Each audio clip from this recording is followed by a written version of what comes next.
Inside Story Uganda, real source of political update. Winkugambira nti why landlords abuse ekizibu kya Museveni kiri wano ekizibu kya Museveni kiri bwe bandabye bulungi. Why landlords abuse landlords? Yes. Okay. Oyo mujjeko bujja oyo mujjeko agamba nti omuwandiisi ye Tamale Mirundi akatabo kakyaliko ekamu when the judge becomes a thief. agamba nti I entirely agree with the argument that the rampant evictions on land in Uganda are not a result of inadequacies in the existing land laws. It is the conduct of landlords that require scrutiny. Therefore, what? We urgently need to address the real reasons behind land evictions if we are to eliminate cases of land evictions and land grabbing. First and foremost, people who buy land do not use it for development projects such as setting up factories or modern farms. If this was the case, it would mean that they expect dividends from the land in future. It would also mean that land is brought for long-term development, which is good. However, in many cases, when villages are evicted, the land is fragmented into small plots for resale. This means the cost of small plots is attractive to the buyers who use monkey tricks to avoid adequate compensation to the affected tenants on land. What they normally do is to return bona fide bibanja holders who are adequately protected by the existing law into squatters and therefore not entitled to compensation in case of eviction. In most cases, some lawyers representing tenants are compensated by the rich, compromised by the rich landlords. Another common practice is by landlords Another common practice is landlords employ the divide and rule strategy. The new owner of land, the buyer, compromises all local leaders and isolates them from the affected tenants by either bribing them or promising them to retain their bibanja after the tenants are evicted. In many cases, these also are evicted at a later stage. Also, the new landowners fence off the village water wells, knowing very well that tenants have no alternative sources of water, while those who force their way to water wells are brutally arrested. Alternatively, the new landowners will unleash their animals to graze in gardens of tenants. Once the tenants attack the straying animals, they are arrested and charged with criminal trespass or malicious damage to property and are denied bail by corrupt magistrates and judges. Most often than not, people are denied bail, but the corrupt magistrates and judges are the ones who have the last word. Once the ringleaders are apprehended and denied bail, the people's resistance is broken by the corrupt court officers because the magistrates and judges, who are the custodians of the law, have become thieves. Such a situation prevails when a judge becomes a thief, which is the title of this book. Such cases are deliberately not published in the corrupt media. Thirdly, after getting favorable judgments from the corrupt magistrates and judges, the land buyers move swiftly to occupy the land in contention and destroy all the evidence. They call this zero distinction. Houses are demolished. Zero destruction. They call this zero destruction. Houses are demolished by the court bailiffs and other property is destroyed too. The corrupt judges and magistrates do not give the peasants copies of their rulings in order to prevent them from appealing in high courts. You can only appeal against a judgment which you have seen or have access to. When a magistrate or judge passes a judgment, all the relevant structures of government must implement it lest they are charged with contempt of court. Therefore, the police must implement and supervise land evictions in case there is a court verdict on the same. However, in many cases, land buyers sponsor some LC5 chairpersons during elections with intentions to help them in their evil intentions against Bibanja owners. During the tenure of Frank Tumwebaze as Minister for Presidency, RDCs became his agency in land buying and land evictions. This is the reason why he has long-standing links in the Anglican Church. In cases where land buyers sponsor LC5 candidates in elections, these local leaders become hostages for the whole period they are in office. If they try to deviate from the agreement with their sponsors, they are antagonized in office, while others may end up being framed on trumped up charges of mismanagement of office. The land buyers can even sponsor censure motions to kick out LC5 chairpersons. They even determine who should be appointed RDC in certain areas. Land buyers influence media to issue negative reports. Then media uses its influence to declare the best and worst performing local leaders in their favor. The opinion polls are usually fake and armchair findings sponsored by land buyers. The Baganda have a proverb, Jobadde osubira obuyambi wavuddeyo basi, which refers to a situation where a person expecting assistance receives enemies instead. When aggrieved Ugandans go to courts to seek justice, they end up creating more trouble for themselves. I want to deliberately quote this case to illustrate my point that the challenge of land evictions is not in any way related to land laws but judges. Ndiye Museveni alowooza Mairo land? No. Tricks eziri mu ttaka zizeeta obuzibu. Kakati ffe awo okuva ekyengera awo wonna awo kati ettaka liri waggulu. Namanyi kye bakola? Ogula poloti chairman n'ateekako omukono yennyini n'ogirambula nga temuli kirimu. Bw'otandika okuyiwa amayinja osangamu kabbuli eriko amayinja amakadde etaali mulule oba mulimu mbu oba mulimu ki. Naye nga chairman yateekako omukono gwetaaga okusiba emyaka ana oba bakuba ennyumba zaabo obudduke. This is where the problem is. The LCs are corrupt.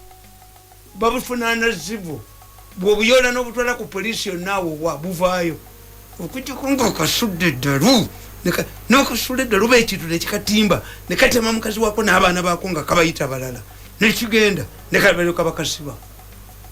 How can an LC fail to know his area of jurisdiction? How can an LC fail?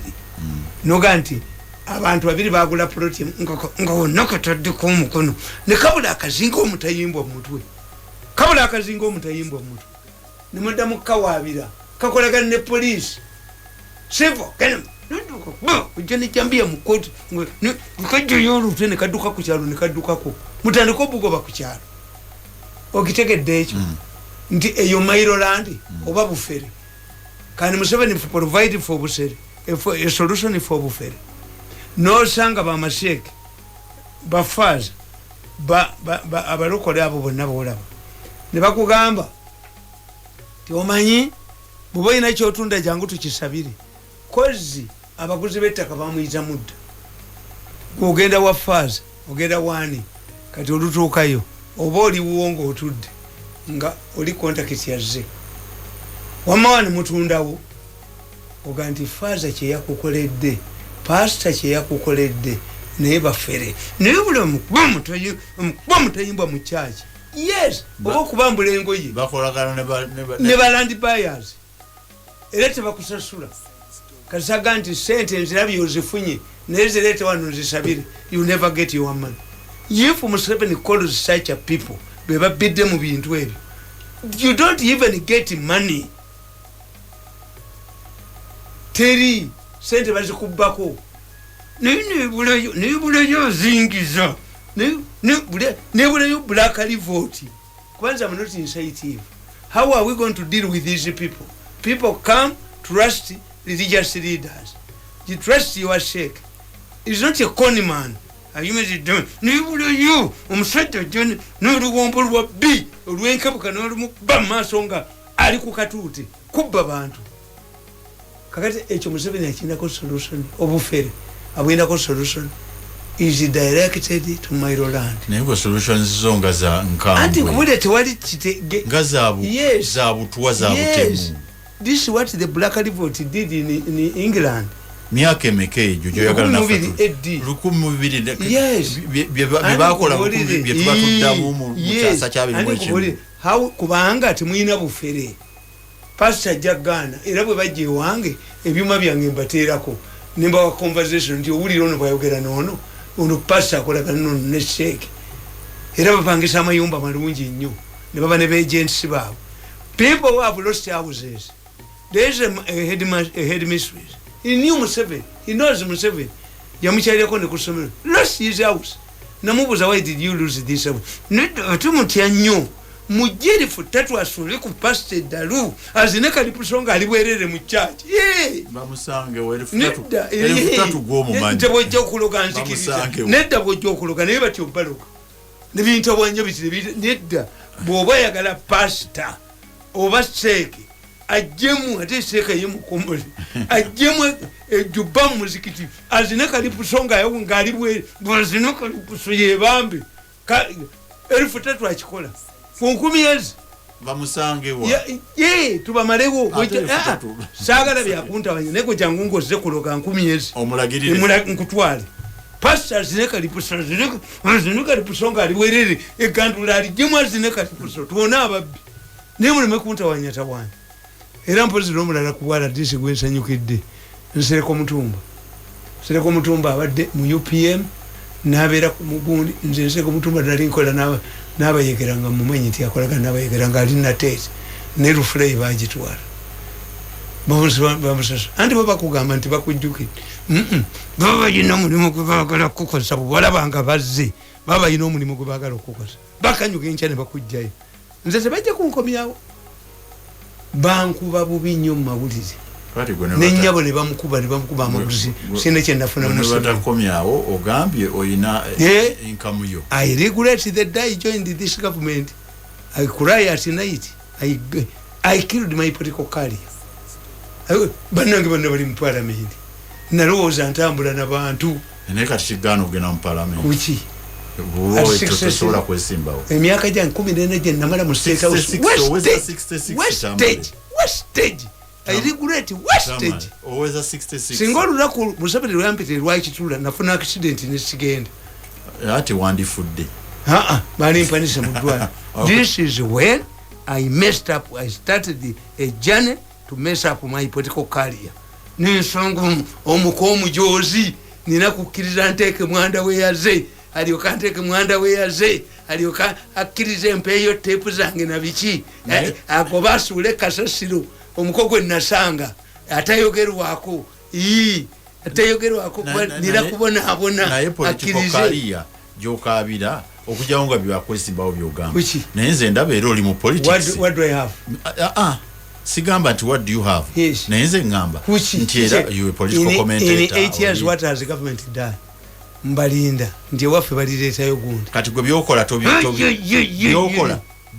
obutabo bwange bujjudde t-shirt zenakuba zijjudde Erich Mirundi is a nuclear wena sende mekagwe mulenzi gwe eri gateman wali gateman naffe tunakolanga gwe tunamala kuwasa mwala wa president amwe bitter man nsoyinza okwogerera erinnya ly'omuntu wange nekuba ennyondo nenkuttirawo I can kill a person when you come to my house oyina okutege oyinza okwogerera erinnya ly'omuntu nekuba ennyondo nenkwasizawo omutwe nagamba wano bwe bamu program obusungu bw'obukende nze nkubuulidde tojja kukubira I wake up one morning yakwekanga nange ennyondo ogikubira kakati gwekitegedde kasunguyira bwe kakwata otegedde tekakati ebyo Museveni abalabifu kakati kyotulaga kubanga si bino byonna tasobola byadressing kati ebyo kyekisobola byadressing abalamuzi abasajja bano bajja okugula ettaka basooka ne bakompromise kabeero olwo tekachairman tekabeerawo kuba baguze kyapa tekabeerawo ne bakaga nti gwejja kusigalawo kati bwe babafunayo basajja battu abalizizisinga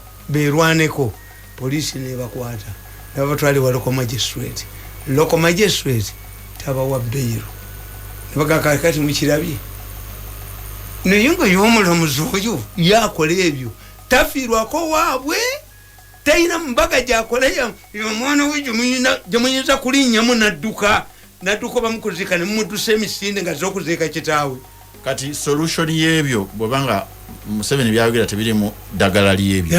Eddagala ly'ebyo yebino tabimanyi yalowooza Maryland nga system anti have written me I write anti kati eddagala liri ki solution the judges zirete nzisome anti nkugambye tibye bino byenkugambye tiba judge the law is adequate toyinza kugamba nti kakati kankubuuliza bategeera ekkanisa baali baagala ekutundawo ne bakwata ekitongole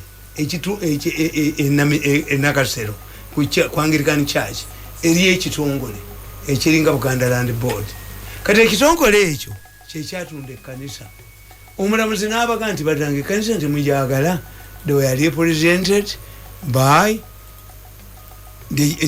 bagonde babayita batya abasajja ba kampuni yabo basekiboneka ne bagamba omulamuzi we don't need that church era ffe tetugimanyi nti yeeri n'ababukedde ne bakuba nga balaga omwawula ali wadduka tiyali yeetaddewo bweteesi olowooza omulamuzi yali agenda okutunda kyaki when the church was sealed off omuwala yali aladdesi wa Kampala yajjawo abasigale bamukyapa empi ojje wange n'appointment leeta mu gavumenti ya Museveni biranga omutayimbwa bamutala ndikola mu ndala omuwala bamukubirawo kubanga baagala okutundawo bamaanyi abaagala okugulawo bamaanyi when bakuba ekkanisa Museveni yatunulira kkanisa gye bakubye he was not briefed on the proper arrangement he assigned Nakalema muganda we yennyini yali regional police commander kakati bwe bategeera nti omusango guzeeyo mu kkooti gubaswazizza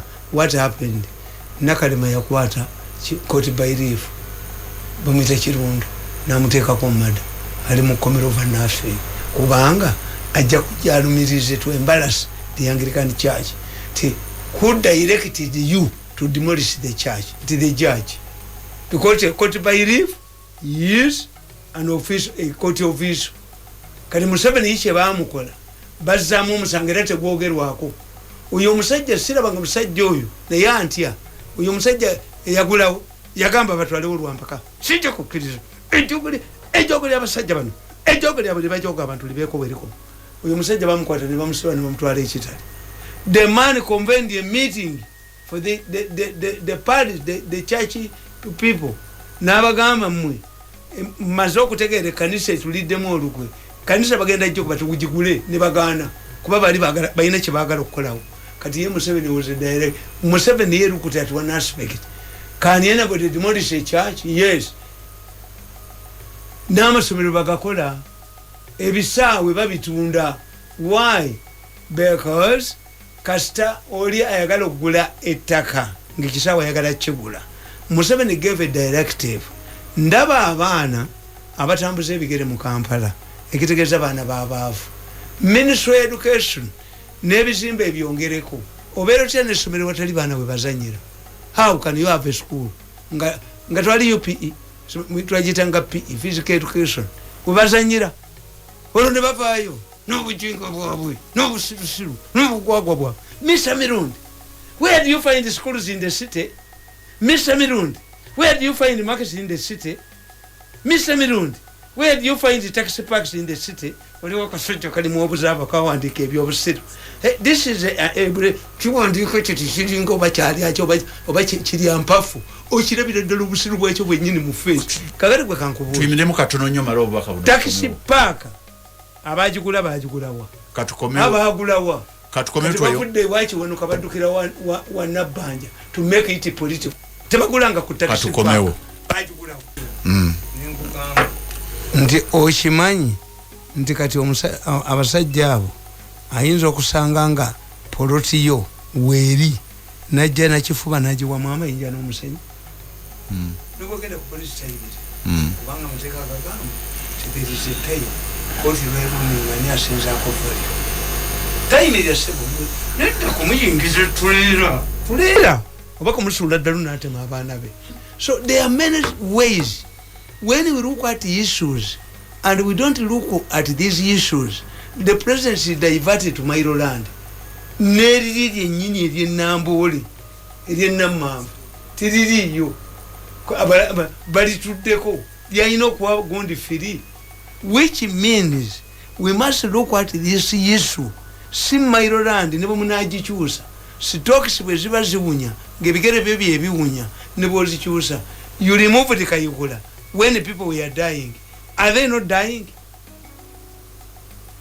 Abantu tewaliwo kulayimuzi kati olaba muli basajja mmwe ne mugamba nti ebitaala cameras ez'okulugudo tewakisomaako tezikola. Are you encouraging criminality?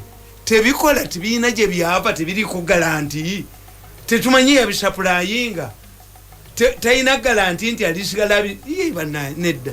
Nalabye deputy commander nga muli ku lutalo lwa ADF n'afukamira n'asaba Katonda. Buli lw'osaba Katonda kitegeeza obwongo bukomye okukola.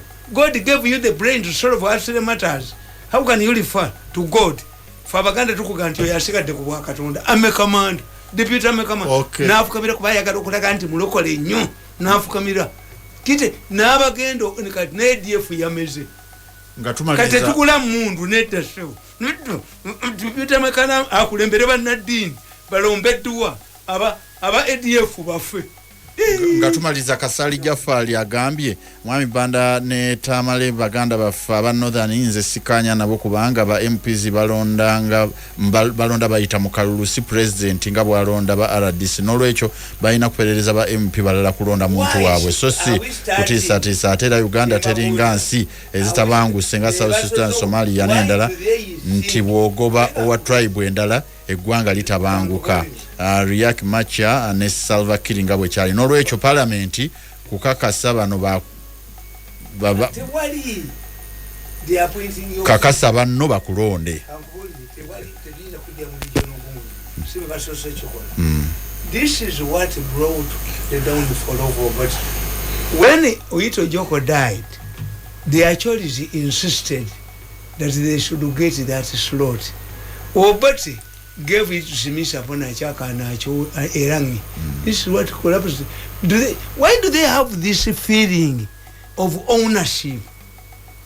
Kakati nze ndi mwagizi wa mukozi singa naye aga nti oba president nange bwakitanga oba buva waffe. How will we end now? Nafe no abadde waffe n'ekitegeeza naddawa ina kuba waffe. Kati oba chairman wa district muzaachole buli hirata tole family. Sa family no. It is the newspapers that expose it. Umanyika mbabuli mulimu atwayogera ekigambo nga kusiriwaza kankubuli tewali wokulayije gwemmanya amanye ebyamawulire teyalikkiriza kulaga kifaananyi kya musajja oyo deputy mekamanda nga afukamidde embarasi omujja wa munsi give us the mekamanda during a war who can sit down, kneel and pray to God to end the war.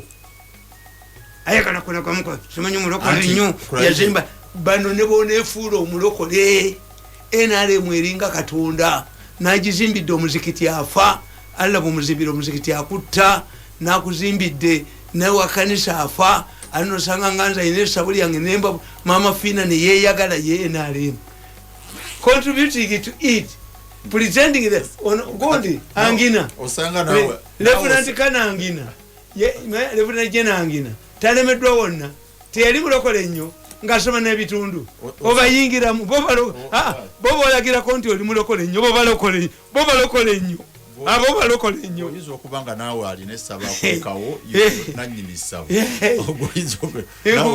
akulekerawo anti Katonda baagabana Katonda sani yali malayika mulungi mu ggulu ne bakkiriziganya buli omu ng'amanyi obukodyo bwa munne n'amusindika wano era okumanya sani alina amaanyi. Yesu abakuba mukazi yali amuyingizizza looki laba amutuusa ku lusozi n'amulaga nti ensi eyo wategeerera tokemanga mukama naye nona yamuyisaayo Sabasitani yayisa ye yamutuusa ku lusozi looki yali agimuyingizizza ayina ye ekyafuuka erifuta nze saagala muntu ejja kumbulya nga balooya baababbye njagala ajja wange kusula looya ddalu Tamale tugenze mawulire ga Uganda wale kubera. Temukoma okumbulya bya busi. Bobaya kaloswero yedda lwe kubba enkubi 3 kulagirire. Nesagala kudda wange kunta wenyene. Munkere mukale ekikuba esimu. Tuli munako. Gwe twasika zawo. Gwe takola ki? Ogenda bafuna abe 3 gobe yitide.